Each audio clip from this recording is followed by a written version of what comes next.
Hi friends, అందరు బాగున్నారా? నేను బాగున్నాను. ఈరోజు నేను చెమ్మకాయ కర్రీ చేయబోతున్నాను. ఇవి పాతకాలంలో మన అమ్మమ్మల తాతమ్మలు ఉన్నప్పుడు ఈ ఒక చెమ్మకాయ అప్పుడు దొరుకుతుండే. ఇప్పుడైతే ఈరోజు మార్కెట్లో దొరికినాయి. నేను తీసుకొచ్చి ఇవి కర్రీ చేయాలని తీసుకొచ్చాను. ఇప్పుడైతే ఇవి సన్నగా కట్ చేసుకుందాం. ఇవి చాలా మంచి హెల్త్కు. ఓకేనా? సన్నగా ముక్కలుగా కట్ చేసుకోవాలి. ఇది చాలా హెల్త్కు చాలా మంచిది. ఒకసారి మీరు యూట్యూబ్లో కొట్టి చూడండి. ఇది ఎన్నో చాలా హెల్త్ చాలా బెనిఫిట్ చాలా చెప్తున్నారు డాక్టర్స్. చాలా మంచిది. ఎందుకంటే మేము చిన్న ఉన్నప్పుడు కూడా మా నాన్నమ్మ వండి పెట్టేదనమాట. ఇవి ఇండ్లలోనే తీగలు వేసుకునే వాళ్ళు. అప్పుడు ఇండ్లలో ఒక చెట్టు వేస్తే ఇంటి మీదకి మంచిగా ఇది పారుతుండే. అవి చెమ్మకాయలు వండుతుండే. చాలా టేస్ట్గా కూడా ఉంటుంది. మంచి పోషక గుణాలు ఉన్నాయి ఇందులో చెమ్మకాయలు. ఇది చెమ్మకాయ తమ్మకాయ రెండు అంటారనమాట దీని పేరు. మేమైతే చెమ్మకాయ అంటాము. మీ ఊర్లో మీరేమంటారో నాకు కామెంట్ బాక్స్లో కామెంట్ చేయండి. ఓకేనా? ఇట్లంతా ఇది సన్నగా కట్ చేసుకోవాలి.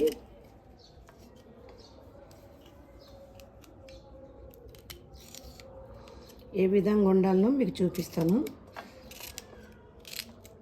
నా వీడియో చూసిన వారు ప్రతి ఒక్కరు లైక్ చేయండి. మీ యొక్క లైక్ వలన నా వీడియో ఇంకొకరికి షేర్ అవుతుంది అన్నమాట. లైక్ మాత్రం కంపల్సరీ చేయండి నా వీడియోకు. ఇలా అంతా సన్నగా ఇలా కట్ చేసుకోవాలి. చెమ్మకాయ అనేది ఇలా కట్ చేసుకోవాలి. మొత్తం కట్ చేసినాక చూడండి. ఇప్పుడైతే ఇవైతే మొత్తం కట్ చేసుకొని శుభ్రంగా కడుక్కొని పక్కన పెట్టిన. ఇప్పుడు మట్టి పాత్ర పెట్టుకొని 2 పావుల ఆయిల్ వేసుకున్నా. ఇప్పుడు ఆయిల్ అయితే కాగిపోయింది. ఒక 3 పచ్చిమిరపకాయలు, పెద్దది ఒక ఉల్లిగడ్డ సన్నగా కట్ చేసేసుకొని వేసుకుంటున్నా.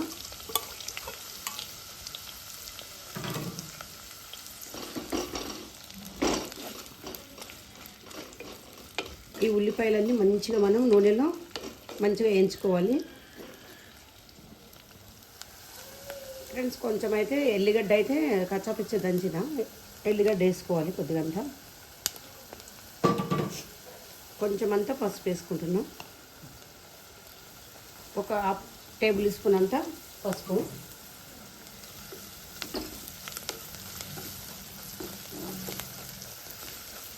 ఇప్పుడైతే చెమ్మకాయ అయితే మనం ఇలా వేసేసుకుందాం.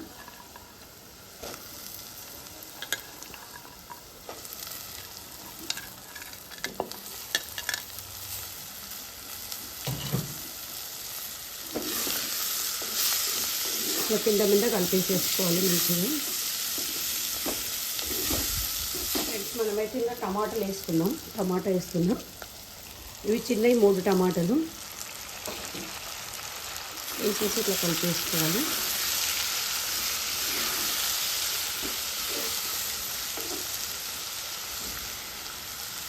కొంచెంసేపు అనేది మనం మూత పెట్టి కొంచెం వెయిట్ చేద్దాం. ఇప్పుడైతే మూత తీస్తున్నాను నేను. మూత తీసి కింద కలిపేసుకోవాలి. ఇలా మనం కారం ఉప్పు వేసుకున్నాం. 1 చెంచా కారం వేస్తున్నాం. రుచికి తగ్గినంత ఉప్పు వేసుకోవాలి. వేసేసి మొత్తం కలిపేసుకోవాలి.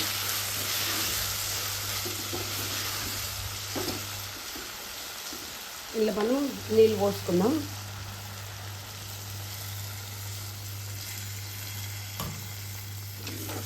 నీళ్ళు పోసి ఇట్లా కలిపేసి ఫ్రెండ్స్, ఇప్పుడైతే మూత పెట్టేసుకుందాం. మనం మూత పెట్టుకొని ఒక 5-6 నిమిషాలు ఉడికించుకోవాలి. అయితే 5-6 నిమిషాలు అయింది. మూత తీసేసుకున్నా. మూత తీసి ధనియాల పొడి వేసుకోవాలి. 1 చెంచా ధనియాల పొడి, కొంచెం జీలకర్ర పొడి, కొద్దిగంతా కస్తూరి మేతి. ఇలా కుండలేదు మీతో కలుపుకున్న ఇట్లా కస్తూరి మేతి వేసుకున్న కొద్దిగా. చాలా బాగుంటుంది రుచిగా. వేసి అంతా ఇట్లా కలిపేసుకోవాలి. అంటే కూర చాలా బాగుంది. ఏంటంటే ఇది చిక్కుడుకాయ గొప్పరకాయలా అలాగని ఇలా నువ్వుల పొడి వేసుకోవచ్చు. ఇది పులుసు కూడా వేసుకోవచ్చు. చాలా బాగుంది చూడండి. అమ్మగా వాసన వస్తుంది. టేస్ట్ కూడా చాలా బాగుంది. ఇంకొక 2 నిమిషాలు అయితే తీసి పక్కన పెట్టేసి చెమ్మకాయ కూర రెడీ అయిపోయింది. మీకు ఇట్లా ఈ కూర నచ్చినట్టయితే లైక్ చేయండి, షేర్ చేయండి. ఎలా ఉందో మీరు ఎలా వండుతారో కామెంట్ చేయండి. ఓకేనా ఫ్రెండ్స్? చూడండి చాలా టేస్టీగా ఉంది ఫ్రెండ్స్.